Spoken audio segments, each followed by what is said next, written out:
আমার পিঠাগুলো ভালো করে বানাতে হবে। আমি সুন্দর করে মোমবাতি দিয়ে এই পিঠাগুলো এঁটে দেবো। এঁটে দিলে এটা ফাইন করে হয়ে যাবে। দেখ তো পিঠাটা কেমন হয়েছে। তোর পিঠা ভালো হয় নাই, তুই বানাতে পারিস না। দেখ, এটা দিয়ে মেশিন দিয়ে পিঠা বানানো যায়। তোর মেশিন নাই, থাক, আমি চলে গেলাম। দাদিমা তুমি টেনশন করো না, আমি আছি তো। আমি তোমাকে পিঠা বানানোর মেশিনটা বানিয়ে দিচ্ছি দাদিমা। আমি দাদিমার জন্য তাড়াতাড়ি পিঠা বানানোর মেশিনটা বানিয়ে ফেলি। সুন্দর করে পিঠার মাপটি নিয়ে সুন্দর করে কাঠটি কেটে ফেলি। কাঠটি কেটে সুন্দর করে ডিজাইন করি। ডিজাইন করার পরে কিন্তু এটি অনেকটাই দেখতে পিঠার ইসের মতো হয়ে গেছে। এখন এখানে দুইটা কবজা লাগাই দিলে পিঠা বানানোর মেশিনটা কাজ করতে লাগবে পুরোপুরি।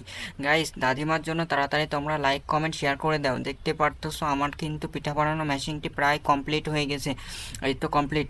দয়া করে সাবস্ক্রাইব করুন। এখন দাদিমাকে এটা আমি গিফট করলাম। দাদিমা অনেক খুশি হয়ে গেল। দাদিমাকে আমি কয়েকটি পিঠা বানাই দেখি। হ্যাঁ, এটা পুরোপুরি কাজ করতেছে। আমার নাতি ছেলের জন্য লাইক করুন।